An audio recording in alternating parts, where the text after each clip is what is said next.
अस्सलाम वालेकुम dear students. आज का हमारा लेक्चर है कॉन्सेप्ट ऑफ मोल। बहुत ज़बरदस्त किस्म का बेसिक टॉपिक है ये, बड़े ध्यान से देखिएगा। ये कैसे कहते हैं जी बच्चों, टॉपिक का नाम हमारे पास है कॉन्सेप्ट ऑफ मोल। जी मोल किसे कहते हैं बड़े, इसके कॉन्सेप्ट को समझने से पहले मैं आपको पहले बताता चले जाऊँ। एक छोटा सा टेबल बना रहा हूँ आपके सामने सब्सटेंस का, फिर उस सब्सटेंस के पार्टिकल्स का, फिर उसके बाद उसके लिए जो मैथ का नोटेशन इस्तेमाल होता है। बड़े सब्सटेंस अगर एलिमेंट है ना तो उसके पार्टिकल्स को हम क्या कहेंगे, छोटा तरीन एटम, और उसके मैथ को हम क्या कहेंगे, एटॉमिक मैथ। प्यारे बच्चों, अगर सब्सटेंस मोलेकुलर सब्सटेंस है तो उसके पार्टिकल्स को हम क्या कहेंगे, मॉलिक्यूल, और उसके मैथ को क्या कहेंगे हम, मोलेकुलर मैथ। उसके मैथ को क्या कहेंगे, मोलेकुलर मैथ। अगर सब्सटेंस मेरे पास बेटे है आयनिक कंपाउंड, तो प्यारे बच्चों उसके पार्टिकल्स को हम क्या कहेंगे, फॉर्मूला यूनिट, और उसके मैथ को हम क्या कहेंगे, formula math.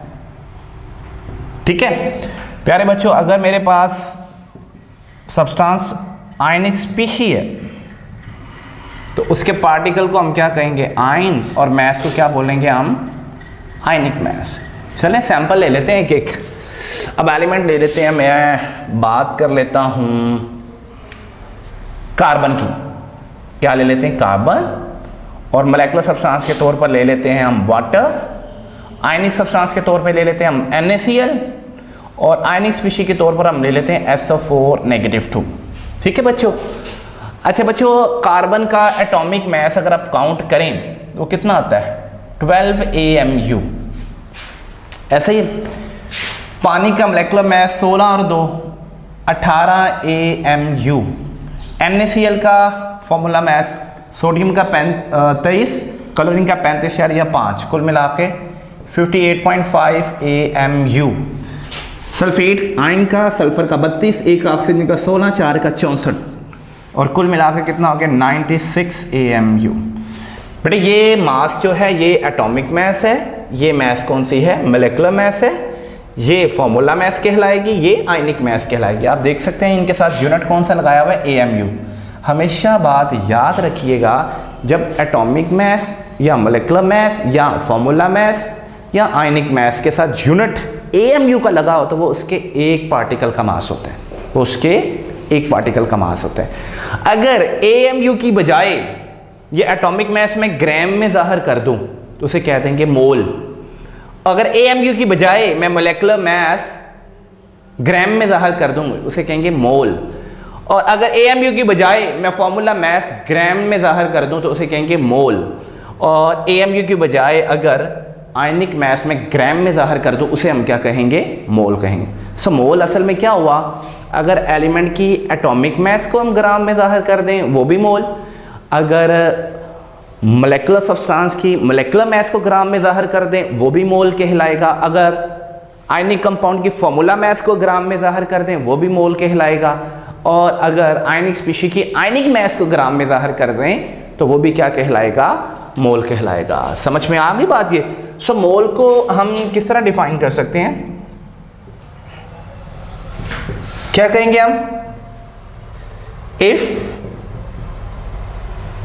Atomic mass of an element, तो आपको पता है एलिमेंट है तो उसका एटॉमिक मैस ही होगा, या फिर molecular mass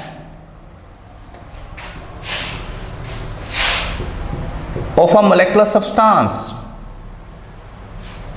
of a molecular substance, या फिर if formula mass of an ionic compound, या और ionic mass of an ionic species, of an ionic species is expressed in gram, then it is called मोल। ठीक है, इसका मतलब मोल तो बड़ी टाइप का हो गया। एक हो गया अगर मैं एटॉमिक मास एलिमेंट की ग्राम में ज़ाहिर कर दूँ, एक मोल ये हो गया। एक हो गया मोलेकुलर मास, अगर मोलेकुलर सब्सटेंस की ग्राम में ज़ाहिर कर दो, ये भी मोल हो गया। Formula mass of ionic compound को ग्राम में ज़ाहिर कर दो, ये भी मोल हो गया। आयनिक मास आयनिक स्पीशीज की ग्राम में ज़ाहिर कर दो, ये भी क्या हो गया, मोल हो गया। प्यारे बच्चों, if atomic mass of an element is expressed in gram it is called mole. इसका एक और नाम है, इसको हम ग्राम एटम भी कहते हैं। ठीक है बच्चों, if atomic mass of an element is expressed in gram then it is called gram atom, या सिर्फ मोल। उसके बाद if molecular mass of a molecular substance is expressed in gram then it is called as a mole, या फिर इसे बेटे क्या कहते हैं, ग्राम मॉलिक्यूल कहते हैं, मोल भी कहते हैं। ठीक है बच्चों, if formula mass of an ionic compound is expressed in gram then it is called mole, या फिर बेटे उसे क्या बोलते हैं, gram formula. If ionic mass of an ionic species expressed in gram then it is called mole, या फिर इसे क्या कहते हैं बेटे, ग्रामाइन। समझ में आ गई बात ये। इस तरह फिर ये जो हमारे पास मोल है ना, मोल, ये फिर इन टाइप का हो गया ना, ये सारे मोल ही हैं, ये सारे क्या हैं, मोल ही हैं। क्लियर। अच्छा बेटे, मोल्स निकालने का फॉर्मूला क्या होता है? अब मोल्स निकालने का हम फॉर्मूला चेक कर लेते हैं कि वो कैसे हम फाइंड आउट कर सकते हैं। प्यारे बच्चों, number of moles of a substance, ये किसके बराबर होते हैं बेटे? बराबर होते हैं mass of substance in gram divided by इसका molar mass of substance, molar mass of substance. ठीक है, तो इसी से हम सारे पॉइंट्स की निकाल सकते हैं। अगर मैंने एलिमेंट्स के मोल्स निकाले, नंबर ऑफ मोल्स कर लें, या उसी को हम क्या कहते हैं, ग्राम एटम। किसकी बात कर रहे हैं? एलिमेंट की। तो वो भी बेटे किसके बराबर आएगा? उस एलिमेंट का मास, उस एलिमेंट का क्या आएगा बच्चों? मास आ जाएगा, मास ऑफ एलिमेंट। और दूसरे नंबर पर क्या आ जाएगा? उसका एटॉमिक मास। लेकिन कौन से वाला ये एटॉमिक मास है जो हमने किस में लिया हुआ है? ग्राम में। इसी तरह बेटे, अगर मुझे नंबर ऑफ मोल्स निकालने किसके, मोलेकुलर सब्सटेंस के, तो उसे ग्राम मॉलिक्यूल भी कह सकते हैं, gram molecule of molecular substance. बेटे ये बराबर आ जाएगा मास ऑफ उस मोलेकुलर सब्सटेंस का मास, ये भी ग्राम में और ये भी किसमें, ग्राम में, डिवाइडेड बाय इसका मोलेकुलर मास। इसी तरह बच्चों, मैं आयनिक कंपाउंड के मोल्स भी निकाल सकता हूं। अब आयनिक कंपाउंड के जो मोल्स हैं उसी का दूसरा नाम क्या है? Gram formula of ionic compound. बेटे ये बराबर किसके आएगा? Mass of ionic compound,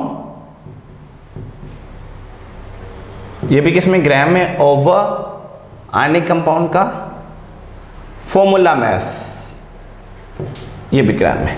clear. इसी तरह बेटे आयन के भी मोल्स निकाले जा सकते हैं। नंबर ऑफ मोल्स, यहां फिर इसे क्या बोलेंगे बेटे? Gram ions of an ionic species, of N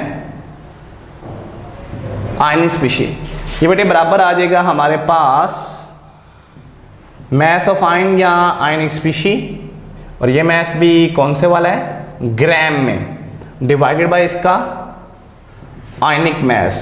ये भी बेटे किस में लेना है? ग्राम में लेना है। ठीक होगी बात ये। प्यारे बच्चों, इसकी एक एग्जांपल ले लेते हैं। मतलब मैं कहता हूं मेरे पास है 1 मोल ऑफ कार्बन। अब कार्बन आपको और मुझे पता है एलिमेंट है, तो वैसे एक कार्बन के एटम का मास कितना होता है? 12 mu। लेकिन अगर उसे मोल में कन्वर्ट कर दिया फिर उसे 12 mu नहीं कहेंगे, उसे कहेंगे 12 ग्राम। और जो 12 ग्राम होगा, जिस तरह एक दर्जन का मतलब 12 होता है, एक सेंचुरी का मतलब 100 होता है, और एक मोल का मतलब होता है 6.02 × 10⁻23।